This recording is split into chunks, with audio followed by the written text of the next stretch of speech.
Affaire Fillon. Pénélope peut-elle taire Jugue sans Franois Fillon? Les juges d'instruction ont mis en examen mardi Pénélope Fillon dans l'affaire des emplois fictifs PR Sounès. Son destin judiciaire n'est désormais plus rigoureusement lié celui de son époux. C'est désormais acte, l'époux Fillon sont tous les deux mis en examen dans l'affaire des possibles emplois fictifs dont aurait bénéficié l'épouse du candidat à l'élection présidentielle. La Revue des Deux Mondes et l'Assemblée nationale. APRS. Une longue journée d'audition mardi, les trois juges d'instruction Charles S. de Lampteux ont retenu contre Pénélope Fillon les chefs de recel et complicite de détournement de fonds publics, recel et complicite d'abus de biens sociaux et recel d'escroquerie aggravée. Si les destins judiciaires des époux Fillon semblent intimement liés, leur sort futur pourrait être distinct. Franois Fillon brille la présidence de la République. S'il finit par remonter dans les sondages CRR une fois de plus la surprise, il bénéficiera de fait du statut pénal TRS protecteur de président de la République. Pendant 5 ans, il serait intouchable. S'il est élu, Franois Fillon ne pourra plus être poursuivi ni être entendu nouveau par les juges, confirme l'Express Jackie Coulon, secrétaire national de l'Union syndicale des magistrats, USM. Aucune perquisition ne pourrait être l'Élysée. Pas d'immunité pour Pénélope Fillon. Pénélope Fillon serait-elle également projet D'un point de vue strictement juridique, la réponse est négative car il n'existe pas de statut de première dame en France. Le mandat de Fillon risquerait alors d'être perturbé par des actes judiciaires visant son épouse. Quoi qu'il arrive, Pénélope Fillon pourra être jugée sans lui ou reconvoquée devant les juges, explique l'Express Mater Olivier Carsanti, avocat et spécialiste de la corruption à Paris. Les juges risquent toutefois de rencontrer quelques difficultés pour enquêter. Plus aucune perquisition ne pourrait vraisemblablement être dans le manoir familial, couvert par l'immunité, pour la seule raison que Franois Fillon est susceptible d'y exercer ses fonctions présidentielles. La totalité du domicile serait alors projet.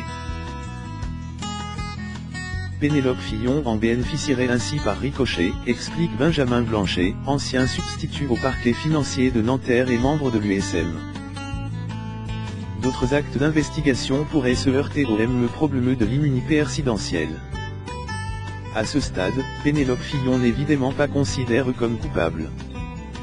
Elle bénéficie de la présomption d'innocence et pourrait, terme, se voir signifier un non-lieu. Mais sa mise en examen ouvre la porte à un éventuel renvoi en procès de l'épouse d'un chef de l'État en fonction. Ce serait une première dans l'histoire de la Ve République. Rien ne empêche en effet la justice de juger Pénélope Fillon sans son mari, même si les chefs retenus dans le cadre de sa mise en examen reposent en grande partie sur du recel. Autrement dit, elle est soupçonnée d'avoir bénéficié du produit de plusieurs infractions détournement de fonds publics et abus de biens sociaux et non de les avoir provoquées seules. En l'occurrence, ce sont Franois Fillon et son ami le milliardaire Marc Ladret de la Charrière qui sont soupçonnés d'être les auteurs principaux des faits poursuivis en tant qu'employeurs. En droit, les infractions sont autonomes, relevait Benjamin Blanchet. Il arrive que le receleur soit condamné que l'auteur de l'infraction principale échappe, par exemple en cas de fuite. Affaire saucissonneux ou tire-groupe. Les juges disposeront de toute latitude, scinder l'affaire en deux procès quitte ce que Pénélope Fillon puisse être jugée durant le quinquennat de son mari. Ou attendre la fin du mandat avant de renvoyer tous les protagonistes pour un procès collectif. La première option serait dévastatrice en termes d'image pour un président en exercice. Mais elle n'est pas exclure. Au vu de la ligne de défense de Franois Fillon et de son rapport la justice, j'imagine mal les juges lui faire le moindre cadeau, pronostique notre Carsanti. Il faut se souvenir de ce qui s'est passé dans l'affaire des emplois fictifs la mairie de Paris. Plusieurs personnes, dont Alain Juppe, ont été condamnées alors que Jacques Chirac était encore président de la République. Ce n'est que PRS son mandat que ce dernier a été mis en examen puis condamne 2 ans de prison avec sursis, note de la rédaction. La date de tenue d'un premier procès dépendrait alors des investigations qu'il reste encore menées, d'éventuelles contestations examinées et de l'engorgement du tribunal correctionnel de Paris. Soit pas avant des mois voire des années. A l'inverse, en raison de la relative simplicité des faits examinés, Benjamin Blanchet de l'USM estime qu'il serait plus opportun d'attendre sagement la fin du mandat de François Fillon, pour éviter de saucissonner l'affaire. C'est le genre de dossier qui nécessite, selon moi, une appréhension globale.